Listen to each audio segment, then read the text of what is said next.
open your minds and open your hearts to Robin Mcalpine from the Jimmy Reid Foundation.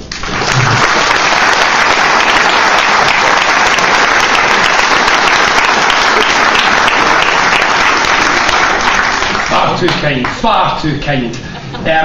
I'm just a wee bit teary, to be quite honest with you. This is a completely caught me by surprise. My gran's been ill, and she died 25 years ago. It's a while since I've been up this side of Hamilton, and I came up, and you know, it happens. All the memories came back. That was the road that we got to walk down. Me and my brother, when we were old enough to get let out ourselves down at the town centre, where we could spend our 50p pocket money in Menzies. And this is coming back to me now, because I haven't been here. I've been in Hamilton plenty, but not this part of the town. And I'm thinking about my gran, and I'm thinking, what the hell did I tell my gran about what Britain's become?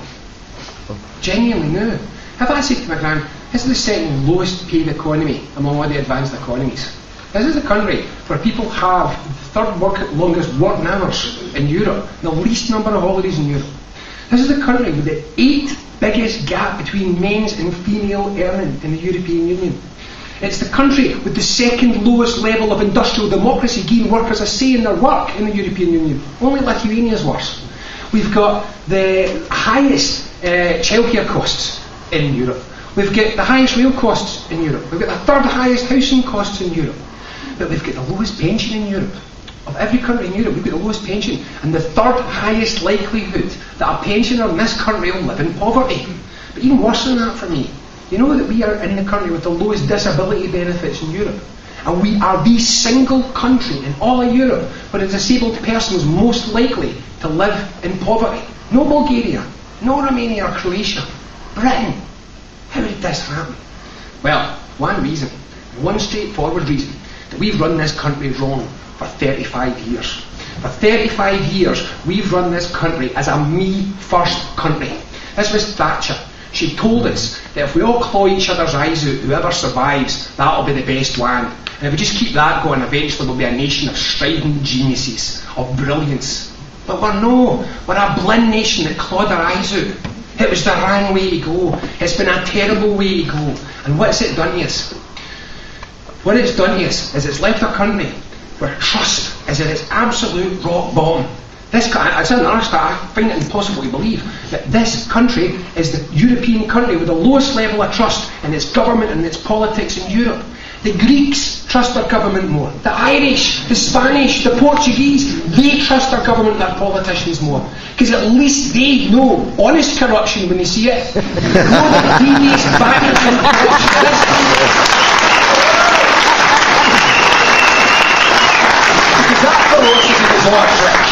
What they said was it's like Darwin, it's like evolution. Just let the biggest bully win and somehow that's going to be better for all of us. Well, I'm going to tell you that they haven't got a clue about Darwinian evolution. Because the thing about Darwin was, he said not that the strongest win, but that the most effective win. And what's the most effective way for an animal to survive?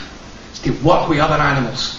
That's the truth. Don't know if anyone saw that brilliant Horizon documentary about what cats do when you're not watching them. Having a cat, fascinating. Honestly, watch, it's brilliant. The cats are just brilliant. And one of the things which was really interesting was, you know that business with cats arching their back and baring their claws and hissing at each other? That's not so they can fight. That's so they don't have to fight.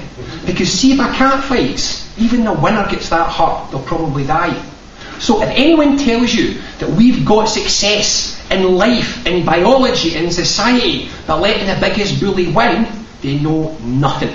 All it does is do exactly what it's done in this country. It creates monopolies and cartels. 6 companies control energy. 4 supermarkets control the entire food supply for most of the country. We've got a couple of companies on the private sector now that do our mail and our post. We are trapped. Stuff we cannot survive without is controlled by people who run monopoly and who run cartel. And what do they run it for? Your good? No. But Tommy will probably rip into this more. I want to get off. I want to get on to a thing, which is to say, this is not about despair. Because the one thing I want to say, when I'm presuming there's about 6 minutes left, is we can get out of this. One of the things that the other side is desperate to do is to pit your heads down. You know, they call it Project Fear, and it's this idea it's fear versus hope. That's not true, because fear is not necessarily an emotion that stops you acting. Imagine you open a door and there's a tiger. You're not going to stand still. Fear can be motivating. That's not what they want. They want your confidence down. Because the key thing, the big difference about whether people, ordinary people, working people, the big difference about whether they do something or whether they don't do something isn't fear or hope, but confidence or lack of confidence. So they want you on your knees, they want you doing, they want you anywhere but on your feet with your head up. So all I want to do is give you a reason that you can tell your pals about, that you can explain to them there is a reason for us to stand on our feet and keep our head up. Let me explain it in 5 minutes. What's a decent salary? What do you say? A salary which is enough that you can feed your wains, pay your bills, participate in society, live. You're not get a tax lawyer, you're not buying Italian sports cars, but you're not relying on benefits and food banks. A decent salary. £25,000 to £35,000? Sounds kind of deal. Everybody working in Scotland today, only 1 in 5 earns between £25,000 and £35,000. Of everybody who works full time, 3 out of 5 earn less than £25,000. Half earn less than £21,000. And if you earn £14,000, you're still better off than a third of our working population. The poorest 10% of people in this country in full-time work earn £6,000 a year. What do you think that the poorest 10% in Norway earn on average in a year? £25,000. Their poorest 10% earn the same as our entire working population on average. And this is all for the same reason that I mentioned before. We created an economy which is all about seeing not how you can make value and create value. These are the things that make people wealthy: making value, creating value, skilled labour, skilled work. We instead went for a completely different model. It's called profit maximisation in their minds, but what it really means is how can you get the most out while putting the least in the shortest period of time. That is not investing in people. It's not investing in manufacturing or making or doing. What you do is you buy a field and you put sheds in it and you fill it with cheap rubbish, cheap good stuff, from China. You sell it more expensive. You close down people's high streets and their local businesses. You take all of that away. All that money used to be in your local economy. And where is it now? It's in a fast train straight out to the equity owners of all the companies that have closed down this high street. I couldn't believe a few years ago I came back to Hamilton. I remember Hamilton was a proud town. In fact, my gran, respectable working class, my gran always thought it was fairly posh. And I parked here recently and I came at the New Cross Centre and I came down and I say, my God, I can remember when that was built. It was a big new hope for Hamilton. And now it's just a wee den of payday loans and pawn shops and pound shops. What happened? These people ruined our communities. And in doing that, they left behind low-paid jobs. Now that's the key. Because if you have skill, you are creating value. The profit comes from your hands. If you just do what they do, which is speculate, then you don't need skill. How much skill do you need to buy a house and wait for 5 years, sell it and buy 2, sell it and buy 5? That's what's happened. 7 of the richest people in this country are property speculators. And where does their money come from? Doesn't it come from doing anything? It comes from controlling the housing supply. And by controlling the housing supply, they can push the prices up. It comes out your pockets. Young families try to build a house. Or it comes from your pockets when you shop in the high street. Or it comes from your pockets when your bank rips you off. Again and again, the industries and the businesses that dominate this country have one aim: get as much out of your pocket while putting the least into the country they can and do it as fast as possible. This is no good. It will not work. If we reverse it, it solves all of our problems. And let me show you how. We've got a paper on our website, readfoundation.org, and the Commonweal website. This is all from Commonweal, maybe mention that in a minute. It's allofusfirst.org. We've got a paper on there. And all we did was we took the Scottish tax model. So that's everybody in Scotland, all the tax bands, everything. We didn't change anything. We didn't increase the size of the economy. We didn't increase the tax rates. All we did was distribute wages in the economy fairly, like they do it in a Nordic country. As many people in work, as even fair a pay within the economy we had, we ran that tax model again. It generated 4 billion of additional tax without putting taxes up at all. We do not have a problem with taxes in this country. We do not have a problem with public services in this country. We have a problem of people that have got no money in their pockets. If people have got money in their pockets, they pay their taxes. It creates strong public finances. That creates the ability to invest in the public services that we want and to raise the lawful level of benefits that we have for people who need help. We can do that, everything else changes. You know what the Tories say, where's the money coming from? The next time they ask you that, you turn around and you tell them where the money's coming from is to put money in the pockets of your people so they pay their taxes and they get the services they want. How do we do it? Oh my God, in 2 minutes. Right, how we do it roughly is we've got to say the economy, despite what those me-first idiots told you, the economy is not somehow in a bubble which is outside your society.